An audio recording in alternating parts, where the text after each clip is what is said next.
Yay!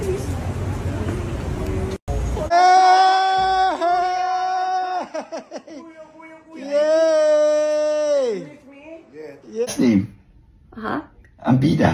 Okay. Yes. Okay, nice. So we are tag team, tandem What? in Batangas. I'm in pain. Okay. Okay. Love, love, love. Bye. Happy.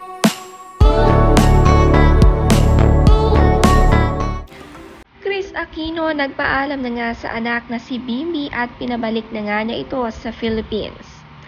Mag-isa na nga lang si Chris at masakit man na nagkahiwalay matapos ang 1 taon na magkakasama sa US. Mag-isa nga muna siyang magpapagaling dito.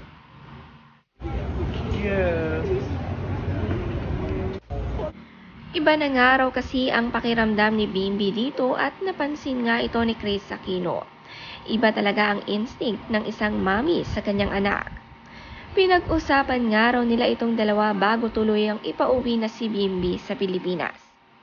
Nakikita nga raw ni Chris Aquino ang stress at anxiety sa anak, ang kanyang bunso na very matured na ang pag-iisip at ayaw pag-isipin nga rin ng kanyang mami. Naaawa nga si Chris sa anak na lahat ng stress at sakit ni Chris ay nalalaman nito. At gusto naman ma-feel ni Chris na maging masaya at ma-enjoy ni Bimbi ang kanyang pagkabata sa edad na 16. At mas pinili na lang ang magpagaling sa US ng mag-isa.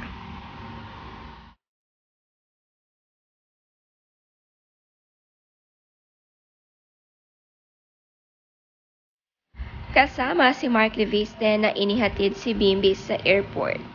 Sabi nga niya sa post, "Bon voyage, Bimbi."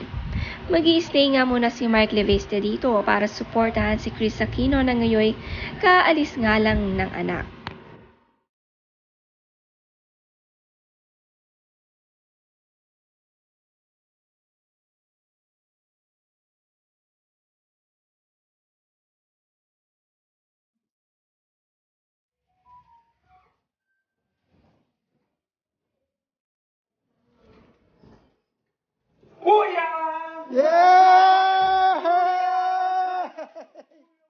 Yay! Ang saya naman ng reunion ng magkapatid sa Pilipinas. Grabe ang pagyakap ni Kuya Josh sa kanyang bunsong kapatid. It's good to be back home pero mas masaya kung kumpleto na silang lahat na nandito.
Yes. Okay, nice. So we are tag team, tandem What? in Batangas. I'm in pain.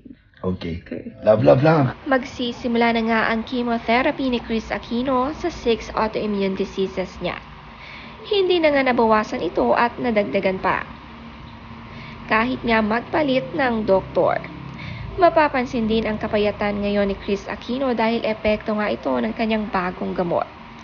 Buti na lang nandito si Mark Leviste na patuloy siyang palalakasin at susuportahan.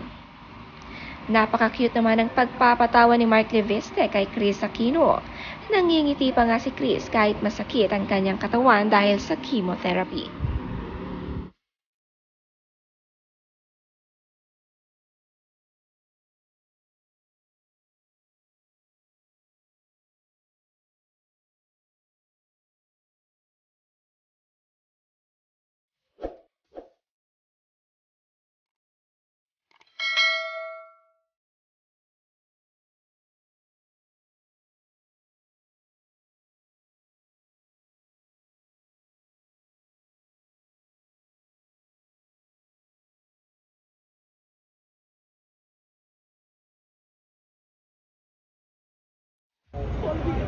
Yeah.